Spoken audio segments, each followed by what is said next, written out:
Welcome, ladies and gentlemen, to Moe's Roundabout, the lockdown series. My buddy Bill here. I've been Yeah. creeping you, and your posts are actually almost as exciting as your band is. You just put out a couple series of little introductory videos of your guys in the last little while, like little 30-second snips on your Facebook page that are hilarious. Yeah. And I mean, I remember the drunken fire night. That was one of your all-time. Did that get a lot of wheels? Like, you must have got a lot of views with that one. Yeah, actually, as far as that stuff goes, the posts, it's people love videos, man. They just love them. So we Yeah. always get a really good response from the videos, and the guys, to their credit, they have a great sense of humor, every one of them. So is it your humor that they accept, or is it are they all contributors to the sense of humor? Like, Oh do they all? no, they're all pretty twisted like I am. So, who? I just facilitate it.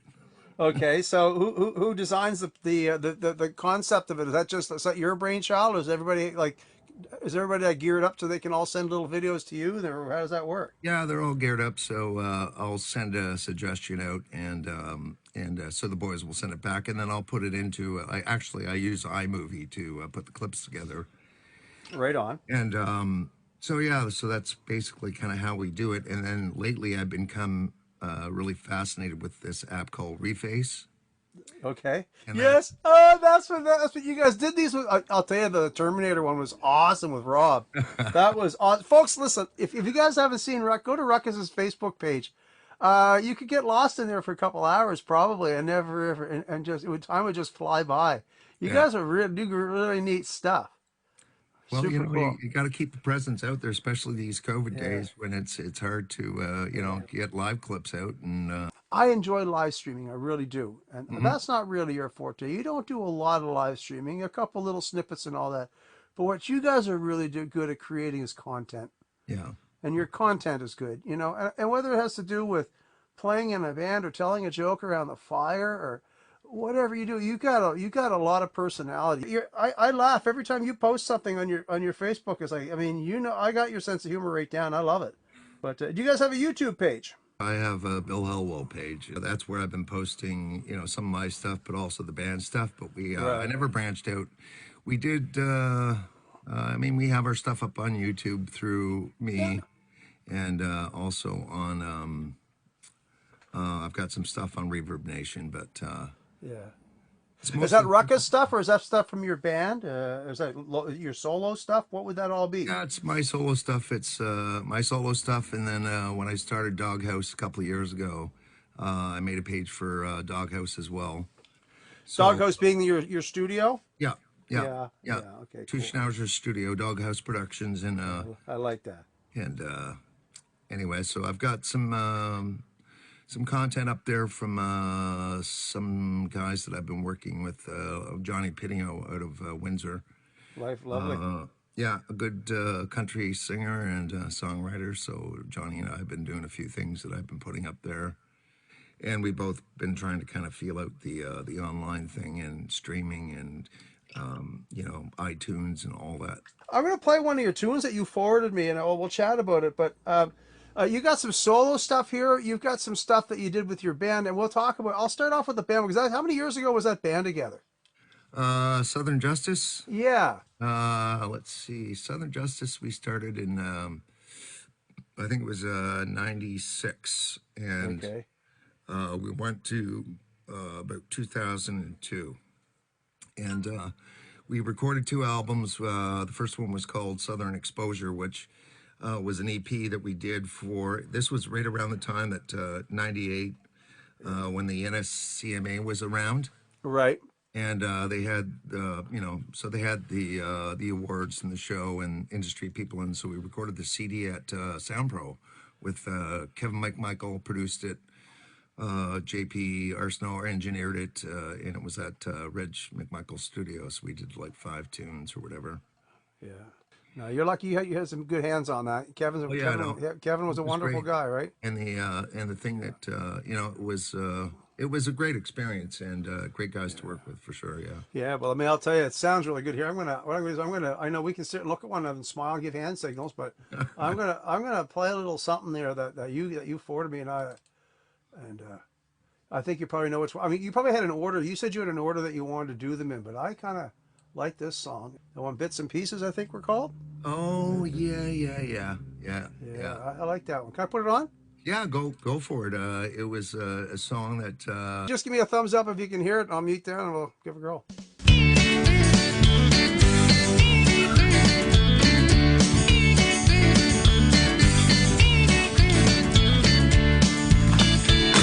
well, I met her at the bar on the 4th of July. A honky-tonk queen with the big blue eyes, kicking up her heels to a Ben Scale tune, turning That's every good head shit. in the whole ballroom.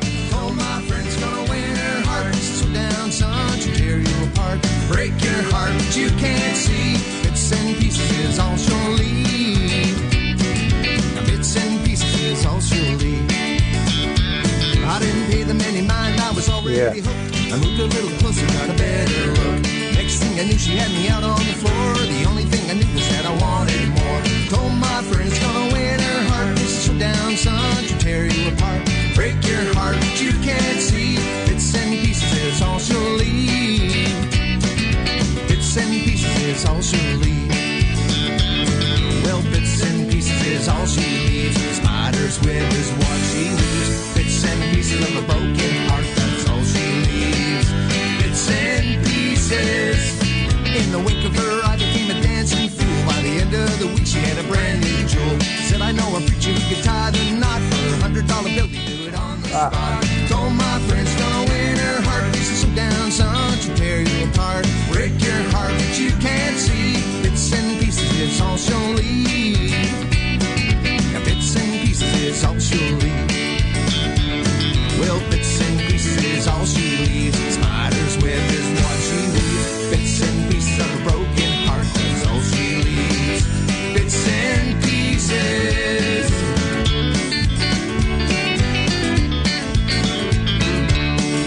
Old Damon Tittle.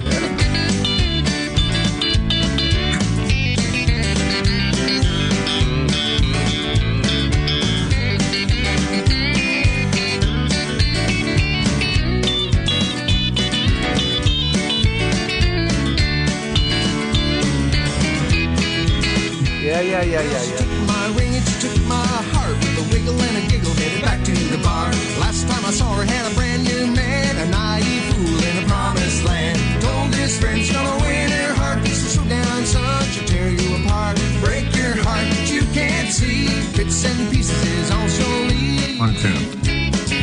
Bits and pieces is all she'll leave. Now bits and pieces is all she leaves. Spider's web is what she leaves. Bits and pieces of a broken heart, that's all she leaves. Bits and pieces, that's all she leaves. Bits and pieces, now that's all she leaves. Bits and pieces, scattered all over the ground.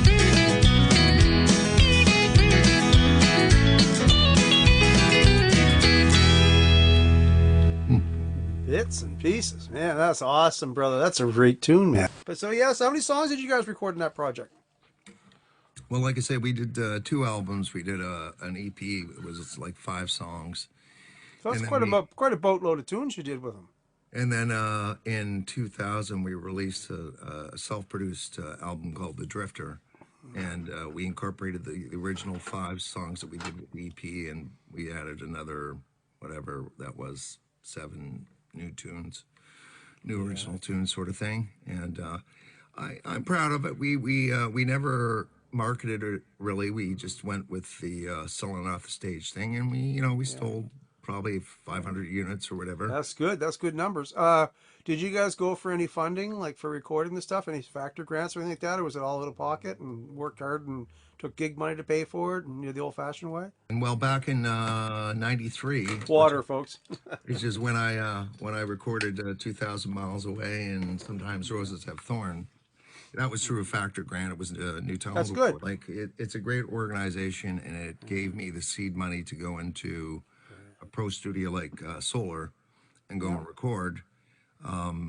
The producer at the time was Tim Feswick. I don't know if you probably know. Yeah, him. Tim Farrell. He's in Mexico now. Yeah, he's down in Mexico. He's got a studio down there living. He did Shane Moore's new album in Mexico. Yes. Well, I mean, this COVID lifts. I mean, what a great spot to go and Oh, absolutely. record some new material, right? So Tim produced it, and Harold Tristinas engineered it, Yeah.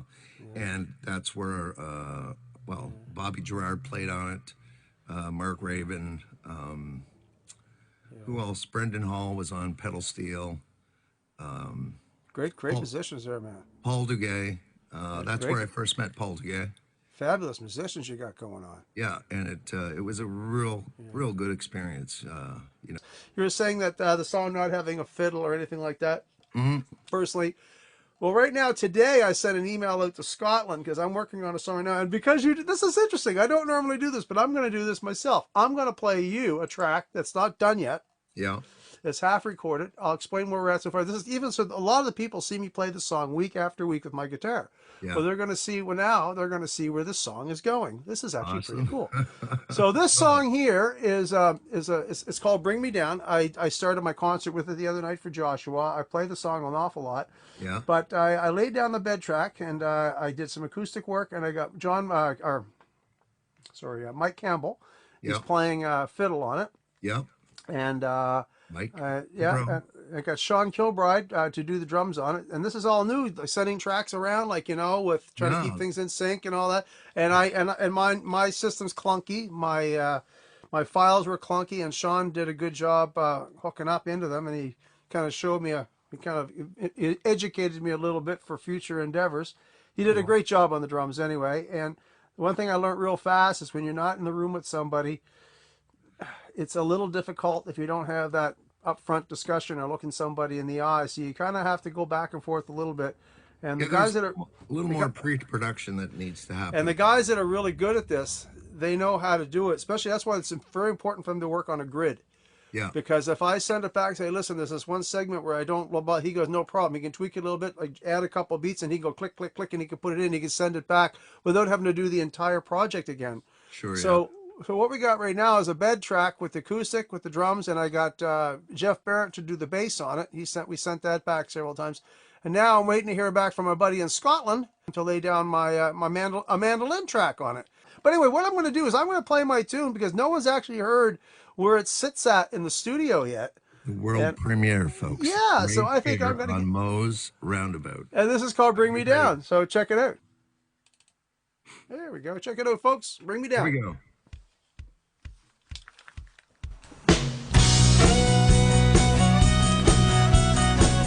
So it's half a cymbal. Nothing but one-way streets in this town, and everyone I meet wears a crown. Well, I don't wanna be the problem, and I won't make a sound, and I don't want no one to bring me down. Feeling like a three-ring circus clown. I want to live a life a little less or more renowned. And I don't want to compete, make my life complete. And I don't want no one to bring me down. I don't want no one to bring me down. I'll be the captain of my ship, no matter where I'm bound. Don't anchor me down. You can take your anchor and run yourself aground, 'cause I don't want no one to bring me down.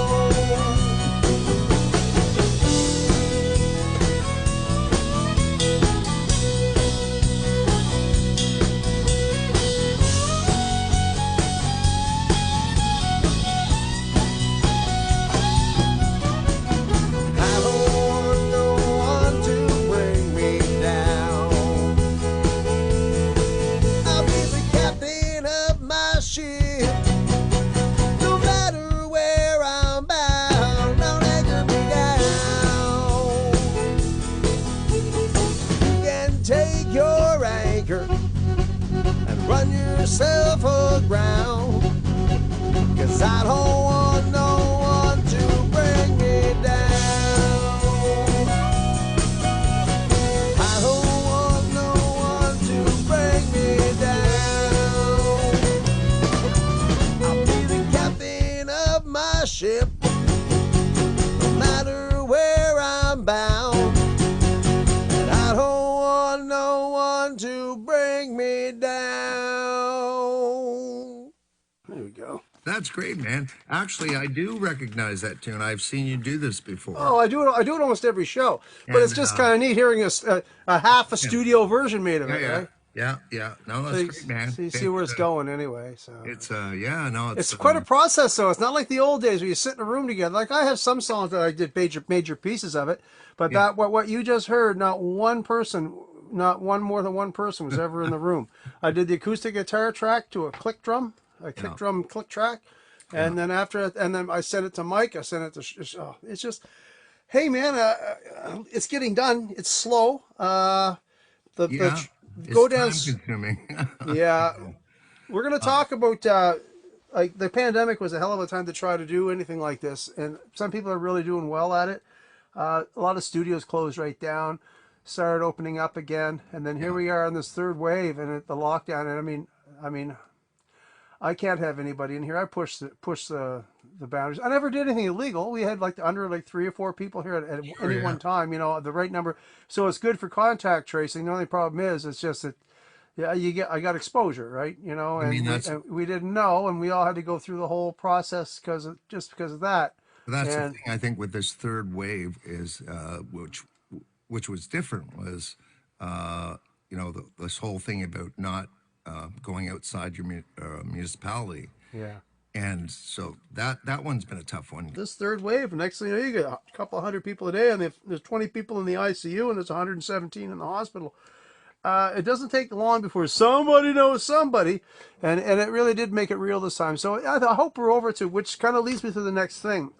We're talking about getting through this pandemic and all this. Mhm. You've got big plans coming out of this, dude. I mean, like you got gigs lined up the wazoo. I noticed that. And so they're talking like June 8th, I think they're saying now, possibly for the next easing, because we got gigs to talk about, brother. We're on the same bill on the 19th. Well, actually, you're on the 18th, and I'm on the 19th. Yeah, but it's Uh, that music weekend though, that kitchen party yeah, weekend. Yeah, and it's not just us. There's a lot of stuff that's been planned for that weekend around the city and whatnot. And if the weather's good, our situation is pretty good because it's outside. And I'd like to talk to you about it because you did it last year, right? yeah. And I didn't, so I really don't know how. So how is it set up? Like this, I'll let people know it's the Anchorage, and I'm gonna here while I'm talking, I'm gonna watch. Look, I'm getting really good, Bill. Watch this, watch this. I get this all figured out too. I tell you, man, this guy is a tech head.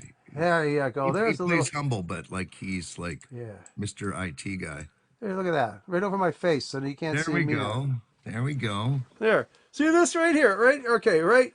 Yeah, right there. Okay, this poster, folks.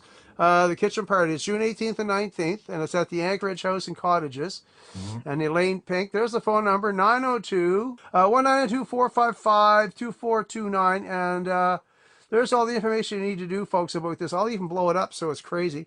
But this is on the 18th and 19th. So this is what they do. So what did they do? They take the cottages, and I've been to Yeah, the so they property. go to this beautiful resort. It's not too far from oh, The what's Shore that? Club. The The Shore Shore Club. Club's Yeah, not just far down. from there. Yeah, just Yep. down the street. Yeah. And they've got these beautiful cabins. There's 7, 8, 9, 10. I can't remember.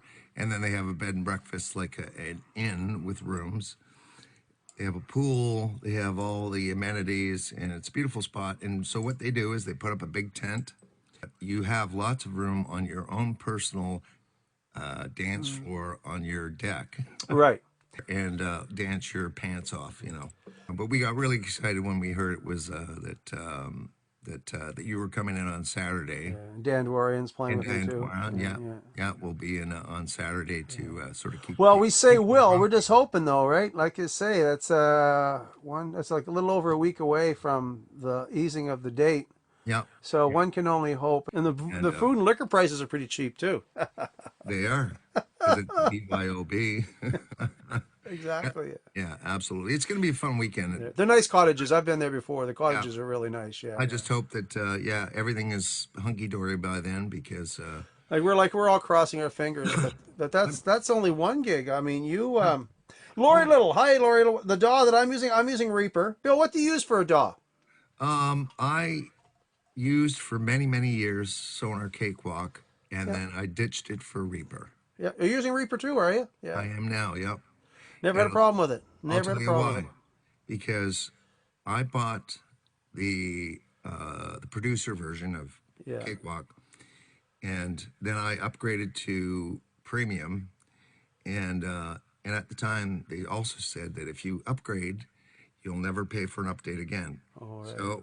So I went that extra couple $100, and then about a month later, I think it was Gibson that owned it, sold it, Yeah.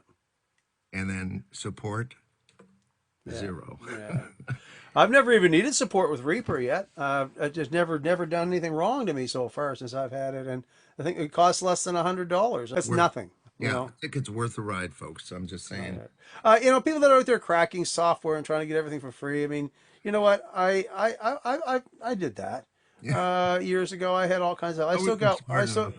I still got a cracked version of T-Rex, one of the old ones, the old little yellow processing thing, Yeah, and I could never get to get it now. The upgrade the newer versions of it, they're not as charming as that little old original one that everybody wanted to have a copy of. yeah, Problem is, I have the program, but it doesn't work on any of my new computers. So I had this really old laptop that all it's set up for is my T-Rex program. So if I want to move a file in there, I got to actually physically, like, analog, or whatever. It's ridiculous, really. But outside of that, dude, I buy my programs. They're really quite cheap. I mean, I think I spent less than $500 for every piece of software that I actually bought legitimately, and yeah. that's everything I could ever need. Really. So video software, everything that's running my world right now. So I Well, mean, as much as you can't get anything for free anymore, things don't cost. I mean, the top of the line cakewalk must have been nearly $1,000 10 years ago. oh God, yeah. Brooks is all over this. So what's the story on Brooks? How do you get on the scene? No, we brought Brooks in. Paul Duguay retired in 2019, so we were all rehearsed up and ready to go and going into 2020. But that's when COVID hit. So here we are. We promised, to Brooks, we're a working band. We're busy Oh, every and week. the busiest band around, man. You guys are busy, man. It was like Jesus. Murphy was like, all of a sudden things were quiet on the Western Front. But anyway, he's been a great addition to the band. He's a great drummer and a great bandmate. He seems like a really good guy. Like he fits. Yeah. You guys are like one of the boys, right? He's funny, man. He's very funny, and he's a great singer. So the thing was too is we were just starting to bring him out on the vocals because he's got a great voice. So I think we did the Monty show in February. I think that last show that we did was the first one where we kind of premiered Brooks doing his first Right. lead vocal, and he smoked it. And here's this additional vocalist that we have in the band, and kudos to our front man, Rob Brown, our lead Yeah, yeah. singer. It was one of the things I made a note to talk about is that over the years, and I know you've gone through this yourself, is over the years we meet all kinds of musicians, and there's ones that we come across and go, my God, that guy's talented or that girl's talented, and they're so down to earth.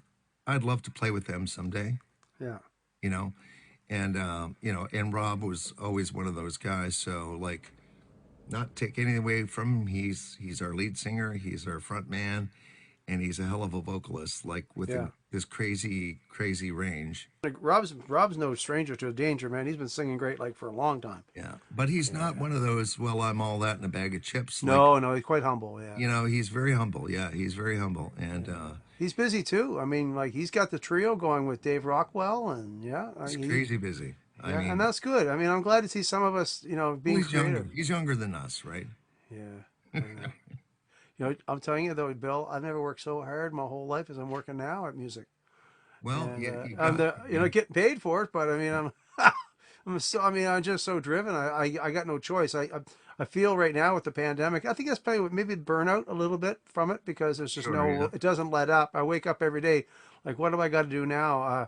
Yeah. I'll figure out something online or a new social media platform or some really weird thing or some app or something. Go, oh my Yeah. God, oh, I get so much to learn, and that's just happened today.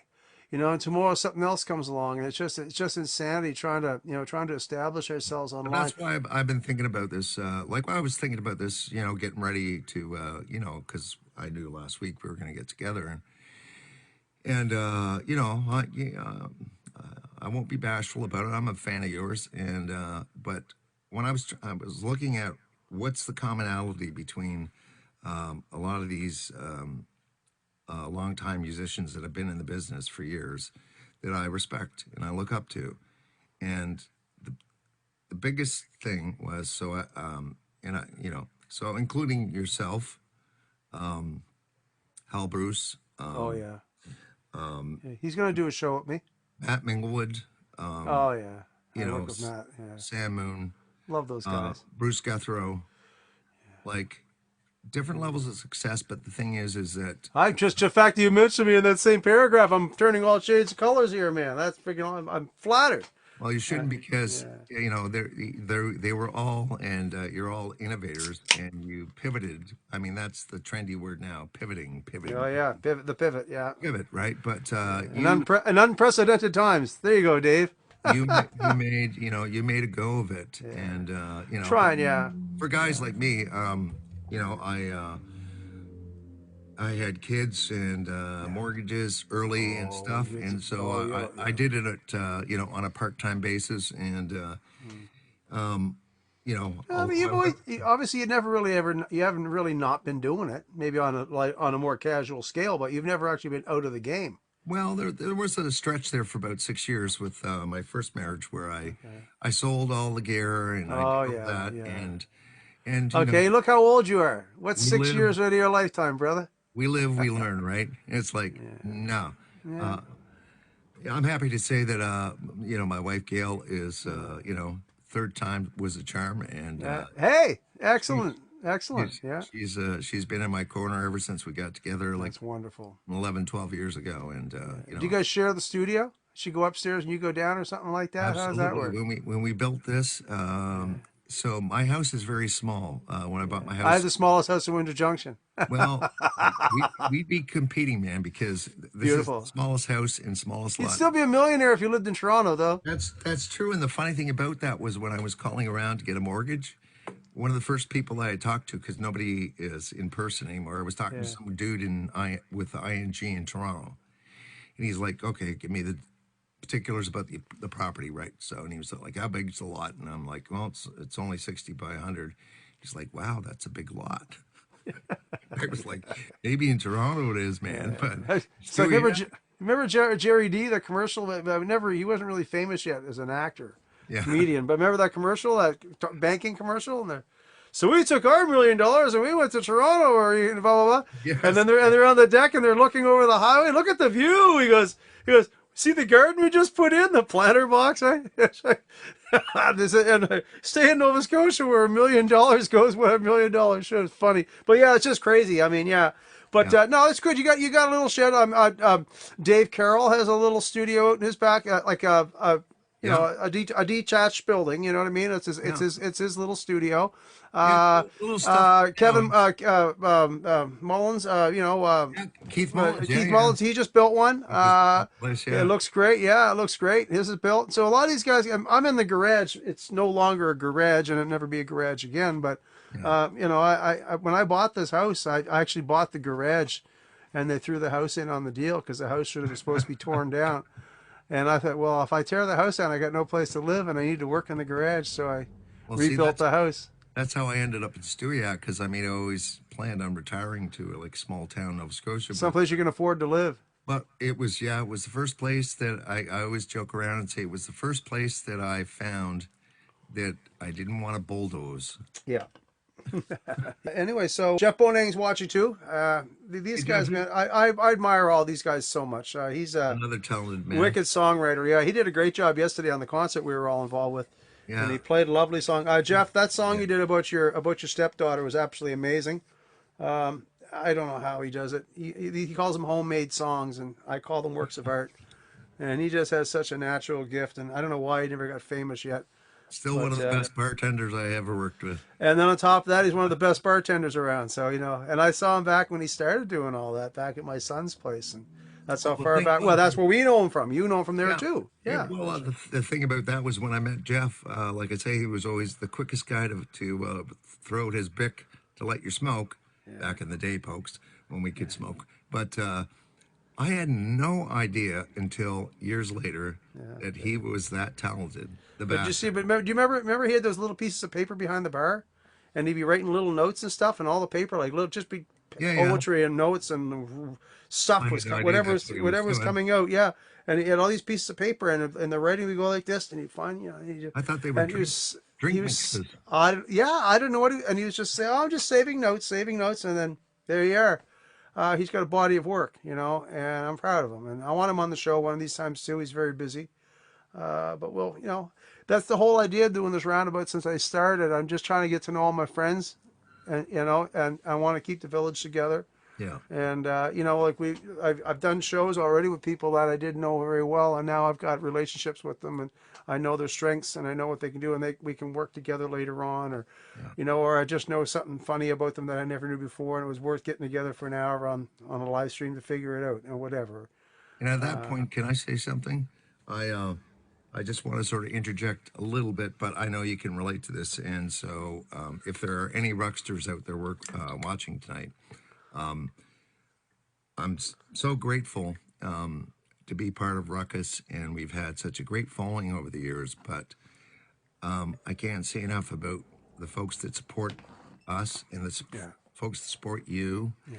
and all the live music that's going on out there. It's just phenomenal. Like through all this COVID-19 stuff, moving from and our crowd, they love the dance floor. They love to burn it up.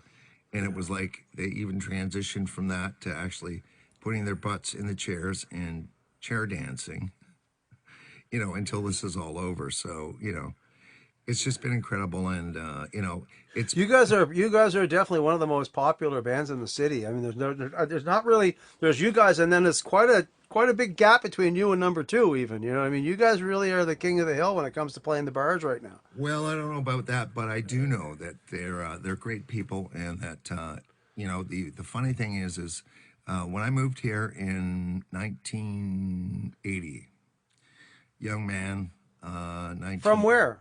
Cooksville, Ontario, which Okay, is yeah. now part of Mississauga. I took a promotion to come down to Dartmouth with a computer company I was working with at the time. And it was like, sure. I mean, I was single, and both sets of my grandparents came through Pier 21, and it was like, why not? I'm going. And so I was kind of like gave up my music career in Ontario at that point, but it was one of the reasons I fell in love with Nova Scotia was just because the music scene was so alive. And there was a stint there from 84 to 89 where I had to go back home. But that whole time I spent that 4 years looking for another opportunity to come back east. So I mean, I'm 60 now, but Yeah, we're the same age. Yeah. I'm to the point where I've lived many more years in this province than I Then lived you've in lived where Ontario. yeah. But it really was what the big attraction was, the beauty of this place and the music, Going back to your music here, I know you gave me a list of these songs, and these some of these demos, they weren't all recorded. They've been recorded over the space of quite a few years, haven't they? Absolutely, yeah. Like from '93 to a little love was in the last couple of years. Yeah. Yeah. So I'm Well, going to pull up your list here, and I got your list right here. What song do you want to throw up here? Well, I was just looking at it in terms of, my history, and, Yeah. 2,000 Miles Away was the first song I recorded in a pro studio. when I won the New Talent Award with, and Tim Feswick produced it, and so that's Wow. how everything really, as far as That was your me, begin. me That was getting to the point where I was like, you know what, it was the catalyst. maybe I can write songs, Yeah. Well, and let's throw it on.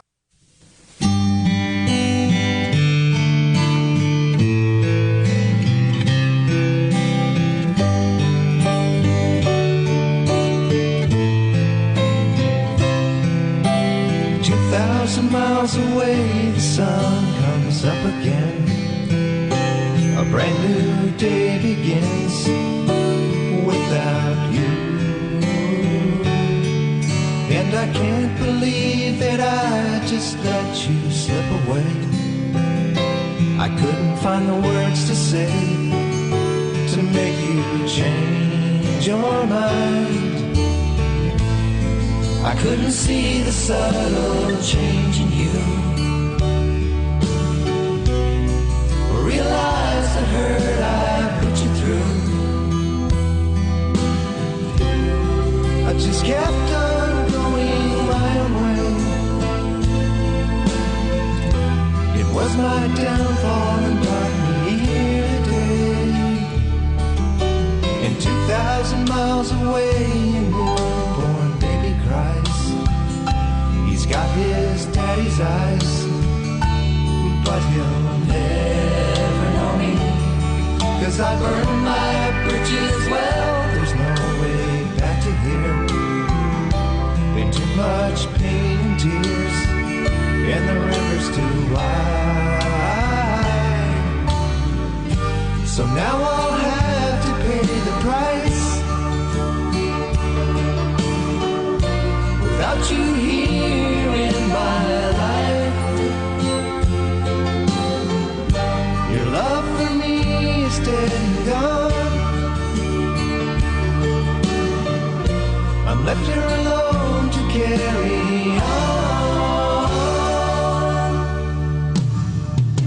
And 2,000 miles away, he holds you close and tight and loves you through the night. It used to be me. So I drink this whiskey down, but there's no comfort there. It's not here anywhere to be found. I couldn't see the subtle change in you, or realize the hurt I put you through. I just kept on going my own way. It was my downfall and brought me here today. 2,000 miles away, the sun comes up again. A brand new day begins without you.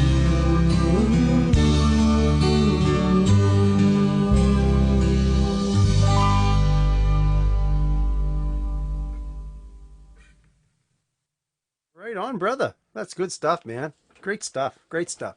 So okay? So yeah. So Tim Feswick produced that. And you do write it yourself, or did you have a band with you, or just a yeah, no, totally it was, self-indulgent project, or? yeah, that was a self-indulgent product. My first foray into songwriting, and so yeah, Tim produced it. Harold Tristinas engineered it. Tim, well, like I say, Tim played on it actually as well, but Okay. he produced it. Bobby Gerard was on keys, Brendan Hall on pedal steel, and Paul Duguay on drums. And Aren't you then, glad? Aren't you glad you did that? oh, I mean, it was, mind you, we had to record like after 8 p.m. in the evening, sort of on off hours, like to get the best rate, sort of thing. But yeah, no, it was a great time. It was a great time. It was a great experience, really. Yeah. I mean, this is a neat thing when we were playing old demos and recordings and stuff. Because Yeah. because a lot of my fans have never heard some of the stuff that I got here, and I'm gonna play one of the very first songs. I had a little 4-track cassette machine Yeah. back when they Had one cost there. and they cost a fortune. I was a cheap one. It was a Fostex X15. Yeah. It was more or less an entry level machine, really, Yeah. and it was $700. When I bought it. Yep. And for $700, you can buy pretty awesome studio these days, digital studio. So Absolutely. this is a 4-track cassette, and of course I was learning how to use it, and it had this little, looked like a turkey baster Yeah. for a punch-in switch, right, with a little needle that goes out, and it was very mechanical. It was all mechanical, right? And I learned how to, and I wasn't at this point. I was singing in a band. I was singing with Undercover at the time. I was in that band, Yeah. and I didn't play guitar. I just sang. I mean, I could a couple chords. I never focused on it. Yeah. But oh, there goes a train. But anyway, so I was learning. So I was honing my craft, let's say. Yeah. And the very first song, okay, and I didn't know how to program a drum machine. I didn't have a drum machine, but what I did have, and it was gargantuanly expensive because it was a toy. It was $50, I think. It was $75. It was a little Casio Oh thing. my God. But it was a calculator. It was a calculator, and it had a little keyboard on it. You go do do do do do do do, and it had a little boom ching ching boom ching, like remember that song Da Da Da? Yeah. It had that kind of a drum beat in it. So, anyways, that's all I had, and I put this, and so this is my world premiere live broadcast of my very first song I ever multi-track recorded to learn how to use this machine, and it's horrible. It's absolutely horrible, and I'm not too ashamed to play it because it is what it is, right? And if But- you folks want to join in, go da da da da. No, and the song's called "Let You Go." It's very dark and very very gloomy. You'll probably get a laugh out of it. I hope people understand. You all start somewhere, Absolutely. And this is a song that that was fun, and it took me all day. And yeah, here I just found it. Oh yeah. Da da da. This is hilarious. That's the popcorn thing.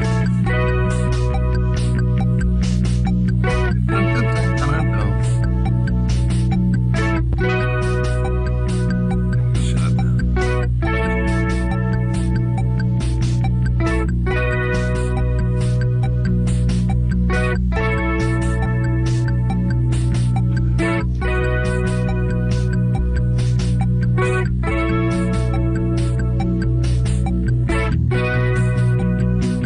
This is for Floyd Knox. He's watching. Ah.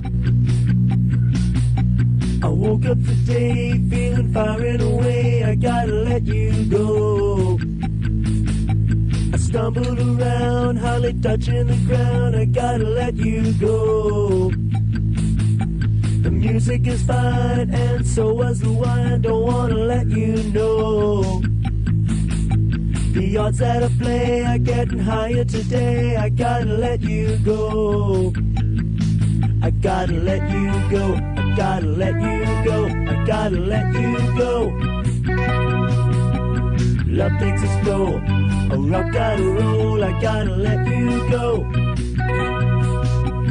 No more charades from my sweet little games, and it's harder to hold. Shake of the dice.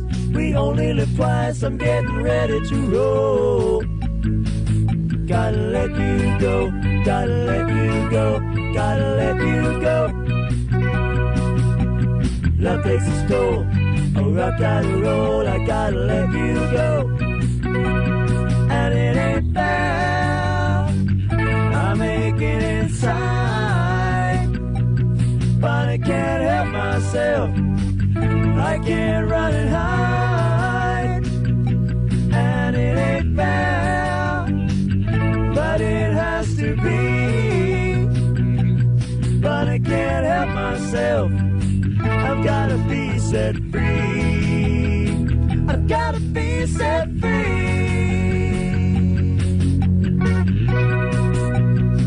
My first guitar solo ever.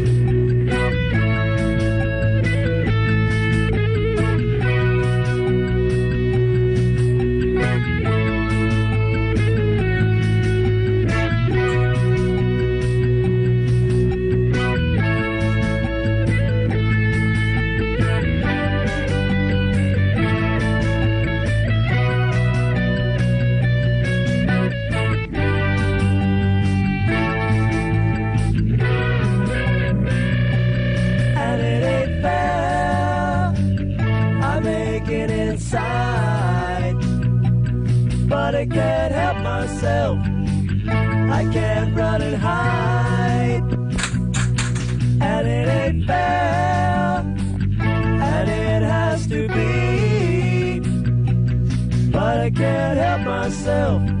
I gotta be set free. I gotta be set free. No more charades from my sweet little games, and it's harder to hold. Shake up the dice, we only live twice, I'm getting ready to roll. The music is fine, and so is the wine, don't wanna let you know. The odds that I play are getting higher today, I gotta let you go. Gotta let you go, gotta let you go, gotta let you go. Love takes its toll, rock, and roll, I gotta let you go. I gotta let you go, I gotta let you go, I gotta let you go. I gotta let you go, I gotta let you go, I gotta let you go. Ooh, yeah. Check the outro solo. This is hilarious.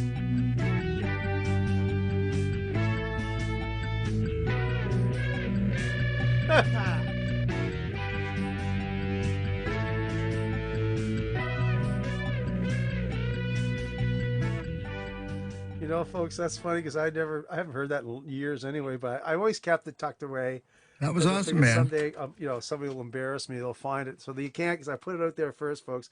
That's the first song I pretty much ever wrote and World recorded on a premiere, four you track. guys. So, like, And it's you've funny seen now. I your don't care. most roundabout, the It first. started. That's what started So I that whole gotta thing. ask you a question then.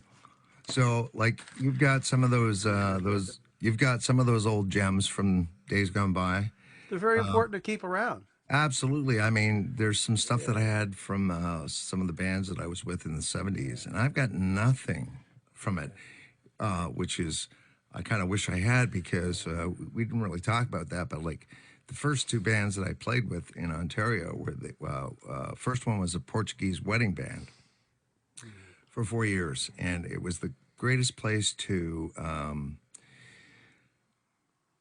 build up your chops and learn stuff because they played everything. They played like top 40, they played polkas, waltzes, Portuguese tunes that I used to sing harmony on. I didn't know what I was singing, but I That's used to crazy, do it. though. That's cool. And plus they were all like older guys than me. They were like 5 to 8 years older than me, so they pushed me, and it was great. But I have nothing from back then, and so Yeah, I've been that's going. actually that is a shame. Yeah, it's too bad I don't have any of it. Yeah. So I've been going through some of the old recordings, like back from the early '90s, and You probably have lots of board recordings. I got lots of those. I got them yeah, in cassettes. I got cassettes after cassettes, all that stuff. and so Someday I I've, tempted to someday go through them and actually make like a compilation of some of the cover tunes and well, it's stuff that I sort of recorded. a side project of mine. So I started a solo album back in 2007, and it was right around the time that my youngest son Kevin, the one that just had the heart Yes, transplant. I was going to ask about Yeah, him. How's he doing? Is he oh, still he's doing great. He's doing great. fantastic? He's back to work now. But That's amazing. That's the kid's amazing. had a hard life. So back in 2007, he had cancer, and so And I. I saw the baby. He's buff. Like he doesn't look like a feeble person. He was Oh a no! He was in good shape. yeah. And anyway, I had started, and I was like 2 songs in, and then Kevin got sick, and everything got derailed. So I made up my mind. That's one of my on my bucket list now to do is to finish off that solo album. But part of that was writing new stuff, but it was also going back through the old library and going, now that I know a little bit more about recording and technology and the process, I think I'd like to do that again and recover it. Yeah. And so anyway, so I just wondered if you had a chance to sort of do the same thing, go back I through some have. of those ones and said, I'm gonna. I'll yeah. It's I pretty like to cool. recover that. Yeah, I did that on this old perfect example. This old town. We recorded that in 2004 on the Persuaders album, and that one actually I made money on that. It was a #1 hit up north, and it got some CBC airplay. But And that song was written years before too. And I'm gonna get caught up. Celie Archibald's watching, and Gloria. Hi, Celie. How are you doing? And Floyd Knox and those guys. Anyway, yeah, they're asking how long that song was. I'm trying to remember. I think it was 1984 or 83. I can't remember. It was just after I was in Riser that I got a 4-track, and I had written a song. I do have a copy of it somewhere. I can't. It's not on this file. Of my Yeah. very first song, I actually recorded on a cassette machine with a band, with my very first band, and I'm too glad to have that somewhere. But that's just in a room mix, just jamming it Yep. out. Yeah. But as far as learning how to, layer tracks Yep. and stuff, or however, that you heard my very first attempt at that. Yeah. But this old town, I submitted that song to a CBC songwriting contest. Oh, And the method to my thinking was that I don't want them to listen to it and pick apart the production. yeah. I want them to hear the Yeah. composition. Yeah. So rather than put drum machines and put all this stuff on it and layer it all up and then take their mind off, so they start listening to that and go, "Huh," and it's okay. The song's okay. I thought I'd give them the simplest track of all, Yeah. and it was simply basically a guitar, a bass Yeah. drum, and a vocal. Yeah. With a bit of reverb, and I submitted that song, and that song ended up on, and I never gave it any more thought. It was on my demo, Yeah. and that turned out to be the hit song for the Persuaders 20 years later. So there you go, right? Well, it's interesting you mentioned CBC. Now they've got Searchlight and They got one going on right now, I think. yeah, Searchlight. I think I'm going to take a stab at it next year. But the funny story behind that was, so right around the same time that I was with Neon Country, and we were doing some original stuff. We got asked to do a show for CTV called Up and Coming. They'd use their affiliates around the country to produce segments, and so we got asked to do that, and then out of that there was an invite to do Rita McNeil's show. Anyway, long story short, at the end of the day, we didn't go through with it, or I didn't go through with it, just sort of where things were with the band I was with at the time, but. CBC was going on, and I sent in like 2 submissions. So I remember this one year, I put in this song called Halifax Days, kind of a popish tune. And that year, there was a song, it was a Newfoundland entry, and they won. And it was a traditional sort of Celtic tune. Yeah. And Maritime kind of flavor. yeah, and even the language was actually like 1800s English, right? Because there were some words in it I didn't understand. I didn't know what they were. So it was like, oh, okay, I have their number now. So then I wrote a song called Days of the Master Shipbuilder. I thought, for sure, this is going to do it, right? Because it's shipbuilding, Chester, Yarmouth, Mahone Bay. The title says it all. That's right. And it was like, no, not even a callback, for God's sakes. They sent me a form letter. They said, did they? you have to careful Oh, you're consider. farther ahead than I was. It was a man. form letter. No, I got a form letter. It was careful consideration. We decided, but basically, don't give up your day job, but keep up the good work, and feel free to send another application in. I wasn't terribly disappointed by it. It didn't really matter much to me if I won or lost. I actually didn't expect to get a form letter back, so I guess I got more than I thought. But you never give up. That's the thing. So where you were going, this little rabbit hole that we're going down now. No. So you said you revisited some of your old music, and do you have anything on this list to revisit? Oh, yeah. Let's see. This is cool, folks. We're not playing actually live on guitar now. But this is the thing. I'm going into my vault, right? This is stuff that nobody's had the privy to listen to in my entire career. So there's a couple songs that people might be surprised to hear tonight. I think there's one there called "Can't Take It Back." Yeah, I think I had that one right here. And Let's give us the backstory on it. so anyway, the backstory on that This was is fun, by the way, dude. This is a blast, man. so this was back when I graduated to a 8-track cassette system, Wow. a Yamaha, and one of my best friends who That was unfortunately way more high tech than what I had. passed away a couple of well, not quite 2 years ago now, but my good buddy Jim Parker, great guy, lovely human being. Anyway, so I wrote this song. It's a story song. I like story songs anyway. So this was a story song, and I decided to put Jim's name in it. Jimmy, didn't call him Jimmy Parker, but I called him Jimmy Brown. And it's one of those circular songs that's a story, so it kind of ends like it starts. But Neat. it was one of the ones I thought maybe I'll take another crack at it. And then you recorded it. Yeah, yeah. Here we go. Can't take it back.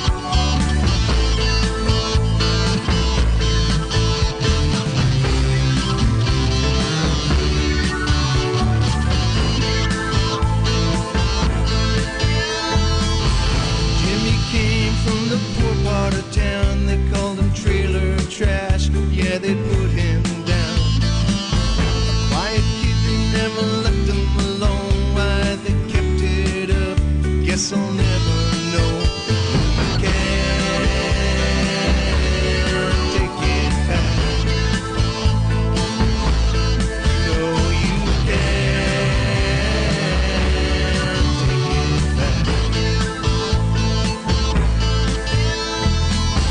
Jimmy Green was my best friend. We've been through it all, through the thick and thin. Tore me up when they came from town. Yeah, I couldn't watch as they cut him down. You can't take it back.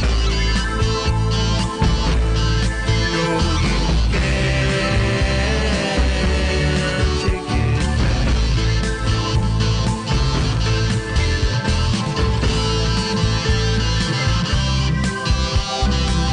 One of my first solos.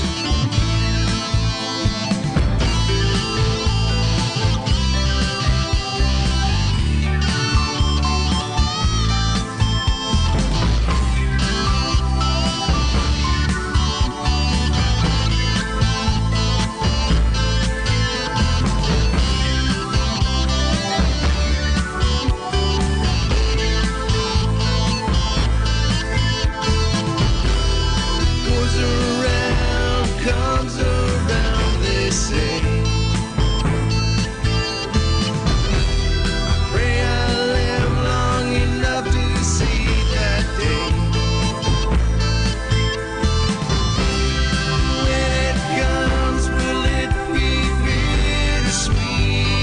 Yeah. Will Jimmy's face be all I see? Then one night by the riverside, they took out a boat, yeah, they went for a ride. Boat capsized like the gin went down. When they cried for help, I just turned around. No, you can't take it back. No, you can't take it back. No, you can't take it back. No, you can't take it back.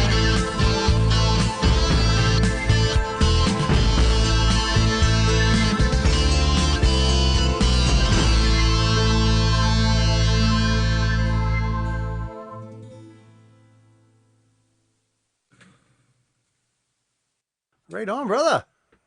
There you go. Well, there's a Kinda trip like down that. memory lane. Yeah, it's kind of neat. I'm having fun. I'll do this in a minute too again. So Yeah. yeah, so when so that's the thing about saving these old recordings. You know, like I know lots of people that write songs, and they psych themselves out in a lot of ways, but on a more fundamental way is like you actually write a song. It's like you know it's unrefined. It may not have any whole lot of redeeming qualities to it, or but you look back and yes, you're embarrassed when you hear it years later. Going, man, I can't believe I wrote such a cheesy song, but I'm so glad I recorded them. I'm Yeah, just yeah. so glad I got them to save. You know, because well, you see people out there. When I want to hear your song, I've had people even on the show. Hey, that song I saw. Yeah. Well, I'm not ready to play it publicly yet. I'm not ready to play it publicly yet. And that's Yep. they use that line over and over and over again, Yeah. and then they never play it publicly because it's never ready. Yeah. And we'll decide when it's ready. Yeah. You know, Yeah. let us decide. Let us decide when it's ready. And that's a big deal, and that's why this pandemic affected some people a lot more severely than other people. There's other people that just learned how to pivot very, very quickly. And there's other people out there, like I know some great creators out there that know how to write great songs and they have absolutely no way of presenting them Yeah. online because they're not geared up. They got no IT experience. They don't understand how a USB cable works. They Yeah. just write good songs. Now, the champion, and I hear people say, oh, let's come on your show, but I don't know how to gear it. I don't know how to do that. And I'm going, man, it's so simple. But I can use the example over and over again. And I've done it to death, but Jeff Bonang. Yeah. Yeah. He has got huge viewership. Yeah. It's not because he's got high tech. He's got a telephone. We've all got a phone. Hmm. But what he's got content, he's got consistency, and he puts the time in. And he Yeah. greets his audience night after night. He'll start a song, and of course, I think he's brilliant, but he might start a song, and he's not the only one. I mean, I always pick, I butter him up all the time. There's lots of guys like that.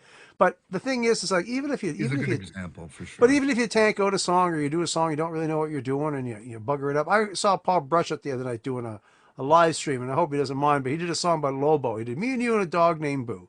And Christ almighty, I love that song. And I've been a fan of Great that song. song all that. I play it once in a while and I love it. And he was just mumbling through it and he never even finished the song. And I'm going, man, that sounded great. And Yeah. before I even did that, before I even could say that online in the chat, he'd already apologized. Oh, I don't know that song. But, forget about it. Forget about it, And that's the thing. And some guys just have to learn to roll with it. And people aren't out there to watch you fall flat in your face. People, if you make a mistake, people out there are this is good. This guy's real. He's honest, Yeah. like, Yeah. Well, that's and honesty. that's the thing. And people are scared to bare their souls or make a mistake or Yeah. there's a lot of stage fright that happens even online. I've embraced it. I mean, I'm a ham anyway. You know me, right? Yeah. I can walk in any room and deal with what I got, and bluff it, or I might walk away going, "Oh, give me a drink." That was crazy, but but I'll walk on the scene and I'll handle it. Yeah. But I don't brag about that. I do realize that it's a bit of a blessing to have that quality. I don't know if it's something that Absolutely. you can learn. It's just something you have.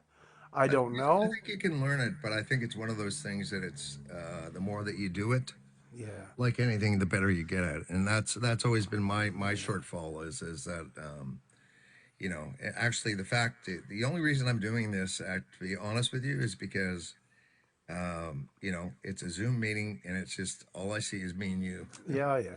But I mean, but it's fundamental is going back to doing gigs, just It's to play easy, gigs. easy to, but I've always been a band guy. I've Yeah. always just been the background band guy, and But you not know, so much but Ruckus, you're not really a background guy. I want to get onto this. Ruckus, you guys, uh, obviously, from when I say premier circuit band, I'm not talking downtown. yeah, I'm not talking that. Downtown, there's not a whole lot of us playing downtown, but those of us that play downtown, we've kind of bought into the mentality of it. It is downtown. We represent the tourists come to Halifax and we play the pubs, we play the pub tunes. yeah, We know where we know where our boundaries lie. We can take liberties in certain ways. The pandemic allowed us to take liberties because you can't dance, so we kind of more or less we have freedom of our set list. sure, But yeah, downtown has thing, right? its own thing, right? Yeah, But once you get out of down and those bars in non-pandemic times, especially the successful bars, yeah, we don't have to put a poster up to draw a crowd. The crowd comes in there, and sure, and yeah, and if the band is good, they go, "That's great." They'll stick around a little longer. If the band sucks, the bar will still be full the next night with the next band. sure, yeah, But we're not hired to draw a crowd. We're hired to keep a crowd downtown. yeah, But when you go to the suburbs and when you go outside of the city, now you're hired to draw a crowd, not keep a crowd. You got to get the crowd there, and you guys are the champions of that. I've seen you guys do giveaways, and I'm going to get on that. What is this? I'm going to look here. I have it right here, actually. I want you to explain this. You guys are marketing madmen for just doing what you guys do on your level. I mean, it's really super, super cool. And oh, no, that's a soon thing. Here, here we give Here, what's the story on this one? oh yeah. Okay. Well, we just like I say, we're very. I mean, and everyone in the band is just so grateful for the following that we've got and the loyalty of those people. You got a hugely loyal fan base. You got And a very loyal fan we're base. we're all missing being out there for them, and especially since the last lockdown where we're not playing at all. And it was like, it was just something that we came up with and talked about. And it was like, here's a little thing we can do to sort of like keep our name out there, but also like try and give back to the folks that have supported us. And so it was very simple. It was just 8 weeks of giveaways. All you had to do is like the post, share the post, and it didn't matter what post, any post. It could be our goofy stuff, or it could be whatever.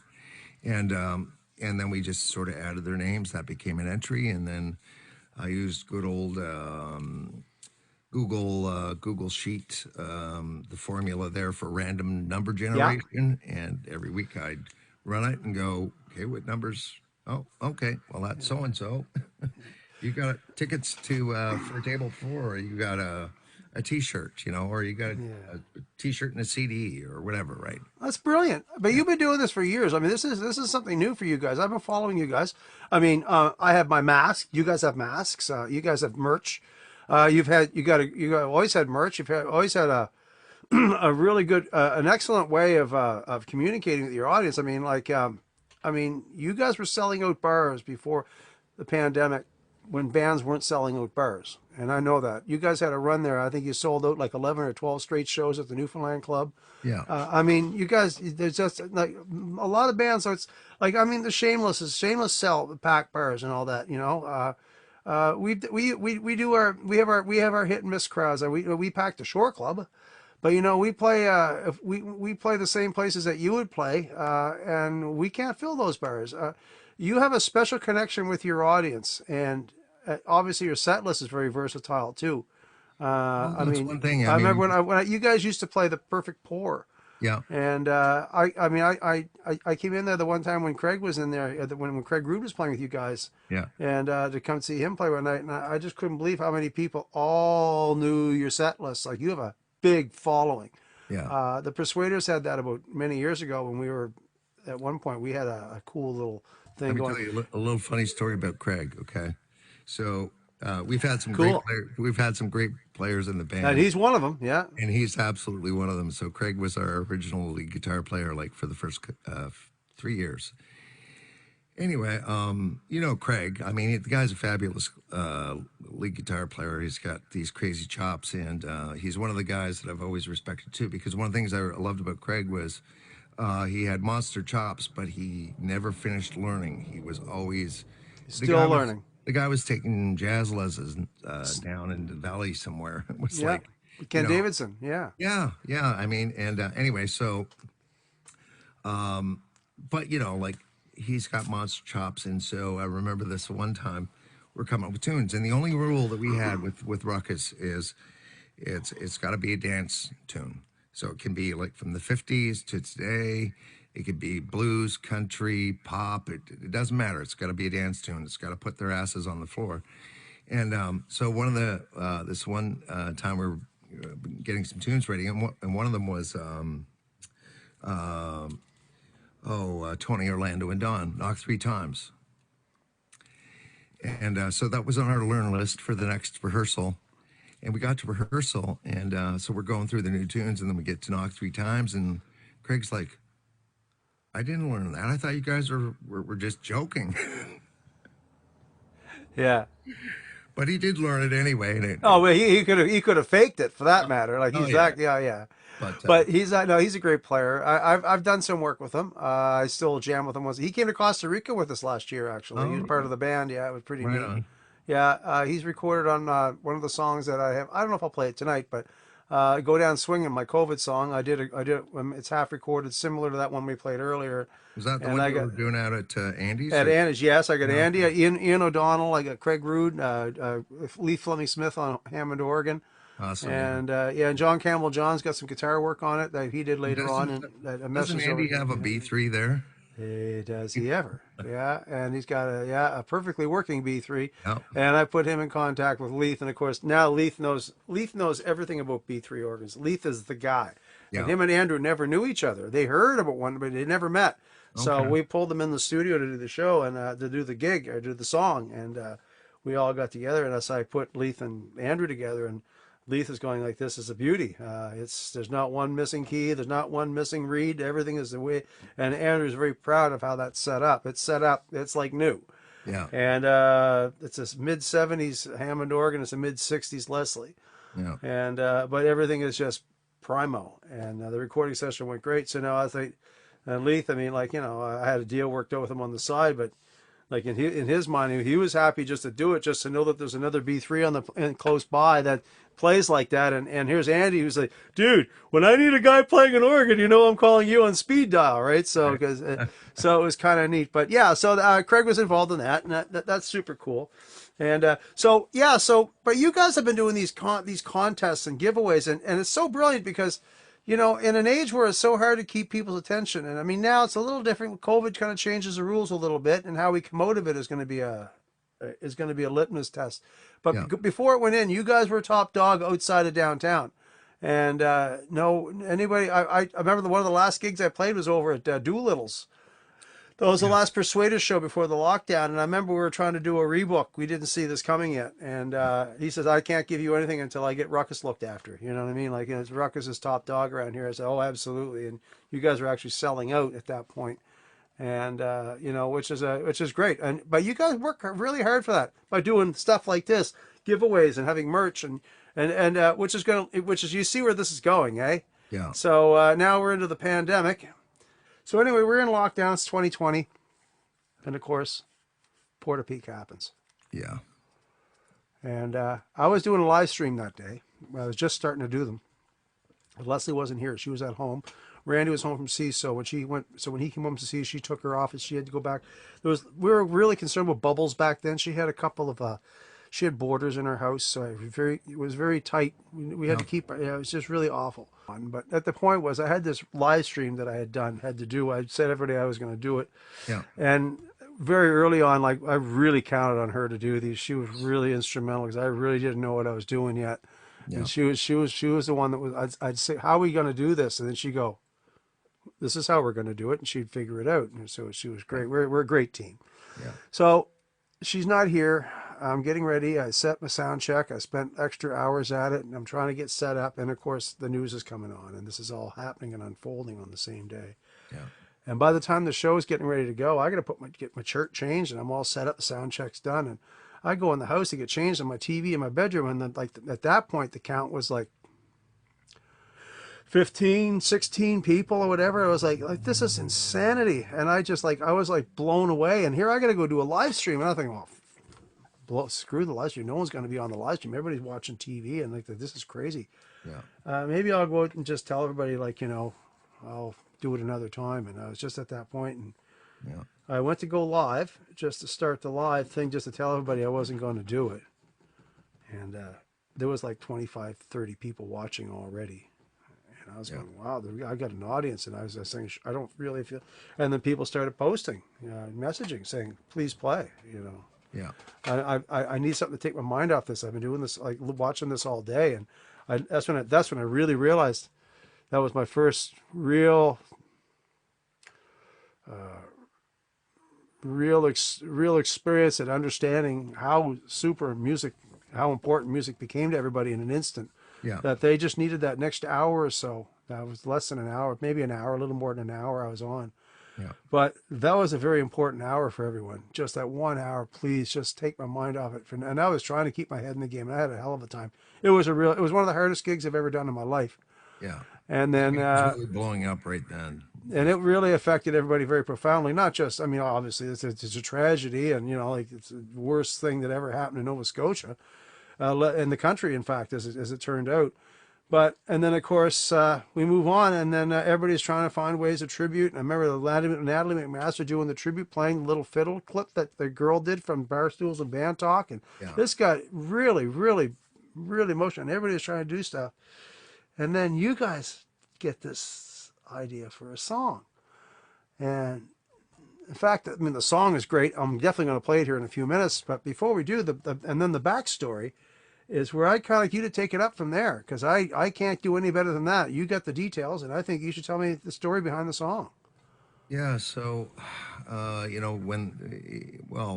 were like a lot of people, we really didn't know until Sunday stuff that was going on, and in hindsight, think, holy crap, that crazy man, like he drove, you know, practically by our house Yeah. down the old number two on his way to Shubenacadie, and so all this was going on, and then we got word that a friend of ours, Gina Goulet, who lives Yeah. was one of the victims in Shubenacadie, had been killed, and it just Gina was this effervescent She worked for him, didn't she? spirit. Was she an employee of his at one time or something? There was a connection there. Yeah, something like that. She had had her own business for like several Yeah. years, and but there had been There contact. was, there was, yeah, it wasn't a random, it wasn't random. He had her No, picked out. Yeah. it wasn't random, and but so we found out about, and Gina was, like I say, she was she was a friend of ours. We weren't close, but I knew her again through Ruckus. That's how we Oh, met. she was a music fan. Like she knew all the guys in the Barflies. Like Johnny Rock and her were friends. I met her. She came to Yeah, see us play at Curly Portables and stuff. And yeah, she was just one of the crowd, right? yeah, I didn't know her well, but I knew who she was. I met her. yeah, and a She knew the band. Yeah. yeah, a sweet lady. She One of 23 people. Like, yeah. exactly, and so that just really kicked Gail and I on our ass. And to be honest with you, that first month, I wanted to do something, but I just, You weren't ready. You weren't ready. I wasn't ready, and it was about a month after that I had to go to Shuby to go see a friend of mine at the Home Hardware there, and so it was my first pass through the impromptu memorial for Constable Stevens, and there was also another one there for Gina, and then Gail and I had to go up Porter Peak Way for her work for Canada Post. And we ended up going by the Porter Peak Impromptu Memorial too. And it was like after that, and it was like then that night when I got home, it just wrote itself. And then I was fortunate enough that the boys in the band were all on board, and they wanted to be involved. But it was right in the middle of the pandemic, so we weren't as quite on the tight on the lockdown. But basically, I could only bring one of them in at a time. And then I had this vision. I wanted to do. I wanted a choir. And so I thought, well, how am I going to do this? We're all in lockdown. They can't come here. And it was so we just floated the idea out there and asked people if they wanted to help us out and be part of our virtual choir. All they needed was, like a set of earbuds and an iPhone or Android phone. And here's the specific parts that we'd like you to sing if you can. And if you want to help out, record it, send it in to me, and it was like, it just kind of blew up. So it was quite the job. That was probably the biggest, the longest part that was putting the virtual choir together. But we had like such a variety of, it was our Rucksters. So like everybody from See, this is what I'm saying. Like, down the road to, we had some friends of ours that were actually musicians, like for example, like Jimmy Ralph stepped up and he sent some 3 tracks in. It's like, did he do any of the music on it as well, or did it mostly Anthony on the keyboards? yeah, it was just Anthony was on the keyboards. But here's the thing, but where I was getting this earlier about how you're so good at incorporating your fan base into your promotions and into your stuff. You guys are brilliant at that. You don't give yourself enough credit sometimes for that. And Thanks, man. and the fact that you did that and you invited your fans to come in and sing on your record, like, it's a lot of work on your end to try to make it fit, because it was probably, sure, it was hard to, you spend hours and hours honing that every little trail on your vocals, and you got keyboard tracks, and you got the drum machine's got to be just right, blah blah blah blah, and then you got a whole bunch of amateur singers that are just going to start singing, and you got to make yeah. But the fact that you did that and you incorporated your fan base, we're not really getting off topic here because the story, to finish the story, but Yeah. but even in your moment of tribute and all that, you brought your village. See, we think like the village, right? I'm the Yeah. same way, and Yeah. you think the same way. You call them your rucksters, Yeah. and I think that's fantastic. And but here you are during the pandemic, and you're still doing these giveaways, and you're doing the virtual choir thing. You're keeping your fans connected with what you're doing, and like what we were saying earlier, that's very, very important to keep them connected. And the online, whether you're a whiz online or some sort of IT guru, you don't have to be. You just have to know how to connect with your fans. How did you go about, and how many people actually did submit vocal tracks on this? I'm trying to think. I think at last count, I think we had 18 people. Yeah, that's a lot of tracks to fit. Yeah. Yeah. Yeah. And like I say, some of them you could say were more than that, because what I did was I put up online 3 harmony parts for this chorus. And do what you can, sort of thing. And it's like pick one or do them all, but whatever, they have to be yeah. separate if you're going to do them. And Right. and it's like some folks like say Jimmy Ralph, was good enough to make time to send all three harmony parts. And so I mean, like I say, people did what they could, and then I tried to put it all together. Well, Colleen Duffy, Colleen Ferguson, Duffy, Ferguson, yeah. she was involved. She says he's being modest. He walked us non-techies through every step of the recording and sending it to them. So you had to walk these people individually. I'm sure some people knew what they were doing, Yeah. but people like Colleen, she wanted to be involved, Yeah. and you helped them. You held their hand. And you guided them through the process like that. That's super cool, right? Yeah, You know? and they did it. They did it. Kudos to them. They did it. That's fantastic. I can't wait to hear the tune here in a minute. But I mean, what you did, I mean, you got your fan base to celebrate, or to celebrate, I guess the proper word, but to share in your grief, to share in it all together, and you got something that you wanted to do that you're passionate about, Sure, yeah. that you absolutely you got the Rucksters to actually be involved with you. Well, yeah, like I say, the Rucksters And- really went to the plate as far as being participating, Oh, sorry. and then they also stepped up as far as downloading and streaming and putting it on playlists and whatnot. Yeah. So it was great that way. So Yeah, and it makes them something to be proud of being part of something. well, yeah, as they should be, because Yeah. it was, like I say, it really was a group effort. Well, I think we should get Colleen Duffy Ferguson and all of the people that were involved in a chance to hear it sounding played right now. Yeah, why not? I would love to throw that on for you. Sure. And if you just give me a second, I'll pull it up right here. Some people asked about the 23, and we went with the 23 because Because that's the unborn baby as well. unborn baby. Yeah. Yeah. You didn't even have to explain that. I think everybody knew that. But that's wonderful that you put that in the song. And I think we're just about ready to rock here. Let's do it. All right.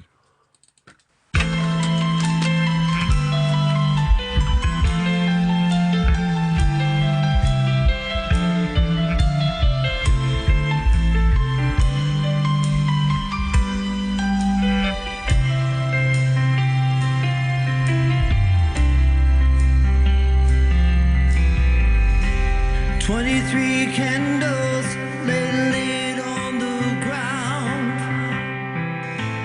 casting warm glow on the faces looking down, breaking the darkness that weighed us all down. 23 candles. 23 flowers on a white picket cross, reflecting the beauty of the lives that were lost, writing emotions like waves.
that we're not alone.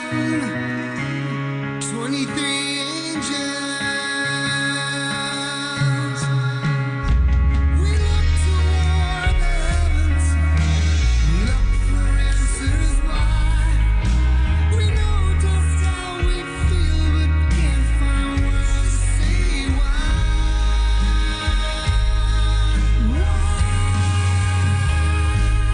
Don't give up.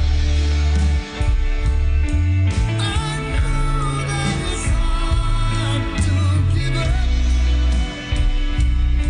I know that you're scarred. Please remember that this, that yet. Hold on tight to all the things that were best. Don't give up.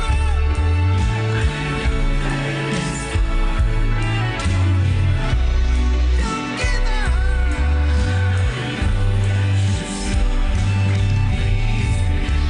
Please